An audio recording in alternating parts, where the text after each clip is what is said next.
I can't find any videos that gives the full information, and I can't find any posts in forums or anything anywhere to tell me how to do this. So this is the Mesa Boogie Mark V. It's going to give you some quick little snippets of video to show you how to change tubes. This edge here is straight. I'm going to lay it down on its face. It's clear from the knobs because this is back on an angle, so you'll see in a second what I'm doing. Alright, I laid it down on its face. The reason why I'm doing that is because, first of all, in order to get to the preamp tubes, you have to move the power tubes. So it's the rectifier tube. These are the power tubes. I left one in there just so I can show you exactly what I had to do. Back here are the preamp tubes. They're hidden in these protective cans. So all you do is you take these little metal things here, you just pull them back a little bit, push them back, and then you just wiggle this back and forth. Make sure when you get it out you don't slam it up against the back here. So I'm just going to, like I just did. Alright, what I'm doing is when I take these out, I actually use the protective grill to keep them in order. It's the rectifier tube. This is the power tubes, and I'm keeping them in the order that I took them out because they actually have to be a matched pair. Where this is, like, for example, this is one color, these two are the same color, and these two are the same color. This is a matched pair, and this is a matched pair.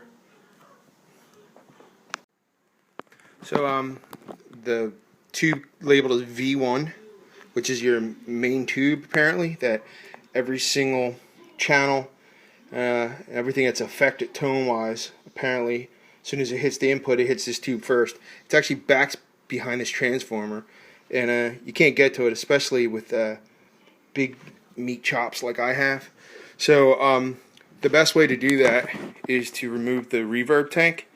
You can see it here underneath, because then I'll be able to get my hands right in there. How do you do that? Well, luckily in my garage I had one of these 90-degree screwdrivers, and I'm just basically going to get in here and do this one, do this one, another one, and another one, and then of course I'm going to take out my RCA cables here. I don't need a tool this big, but you see it's huge. But I'm just going to use this to pop these out real quick. It's easier with a smaller tool, so you don't yank it out and break anything. But anyway, that's where you're going to do that. That's where you're going to do this. If you want to, you can label them, but my thought is that this white cable is so long that's only going to fit here, and this black one's here, it's only going to fit there. I'm going to pull this reverb tank out, and then I'll be able to get my fingers in there. Alright. An important side note about these tubes up in the front here, you got your rectifier tube and your power tubes, is, I don't know if you can see, I'm going to try to focus, let me do the little click thing. See, there's like an edge, like it's a key. See a little nipple kind of thing sticking out there? Right? That actually matches up in there. You can see it. The little key. It only fits in that way. So these are easy to figure out, and you can see them. But when it comes time to the preamp tubes, they don't have them keys, and you have to know the orientation.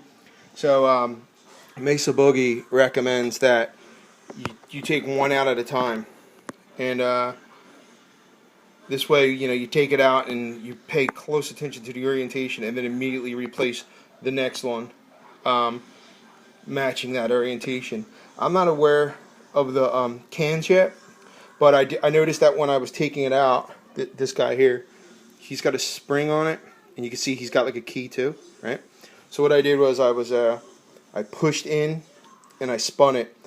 I think I'm sorry, I take it back. I don't know if I pushed in. I think I spun it. Okay, once I spun it, boom, the spring pushed it out. So in order to get it back in, I'm clearly going to have to push in, but I'm going to have to know the orientation of this key to get that in and then spin it so it don't pop back out. With other amps, I know I got my 1985 Ampeg SS150. There is this faceplate here is attached by Velcro. You just pull it back and it comes right off.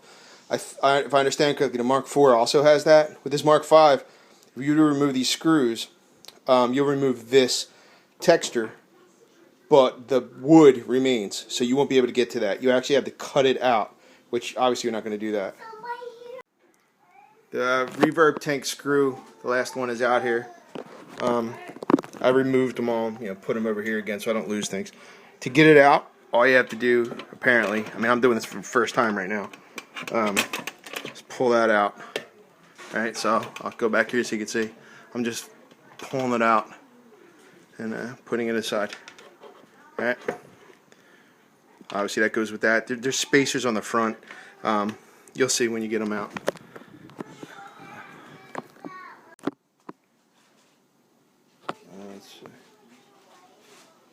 These 4 screws, I'm pretty sure hold in the whole chassis, which is right here. But you'd have to pull this out, and it's a pain in the butt. At least it looks like it would be.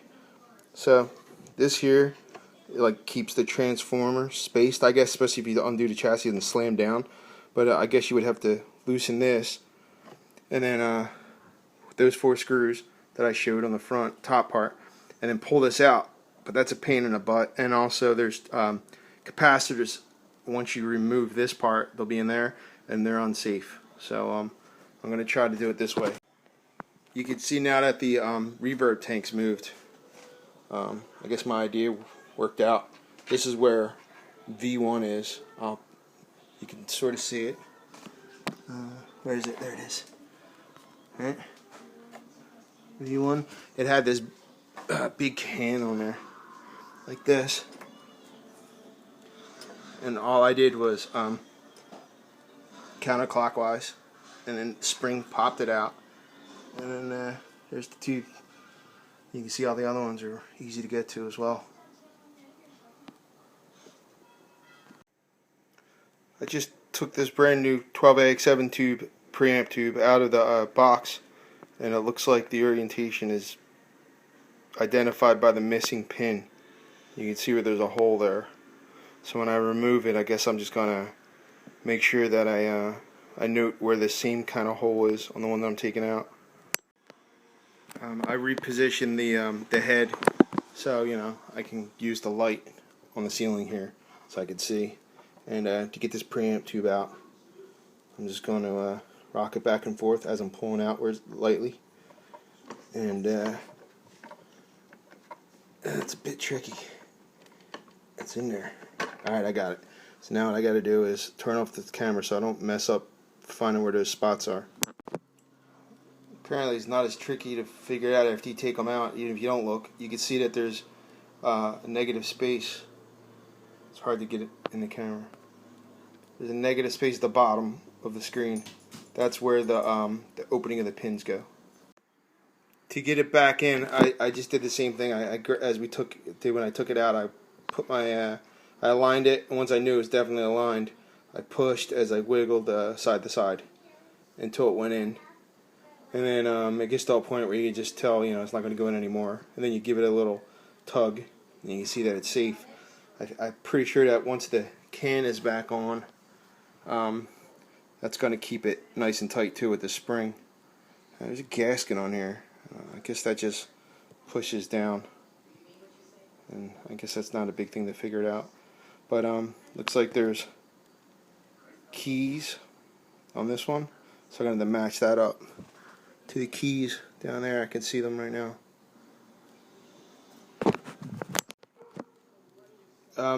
This was really hard to turn. I actually got it in the first time and spun it, and then I spun it too far and popped back out again, and then putting it back in was really hard. So what I'm going to do is, I was thinking how if this key was marked with a Sharpie right here, when I'm turning it, I would have a clue as to if I went far enough. Because I'm afraid that this one popped in, and I'm afraid I only turned it that much. And I'd like to turn it, like that much, so it's further away from popping out of the holes. So I'm just gonna mark this up with a Sharpie, right where the keys are. Those parts right there, the divot thing that pops out.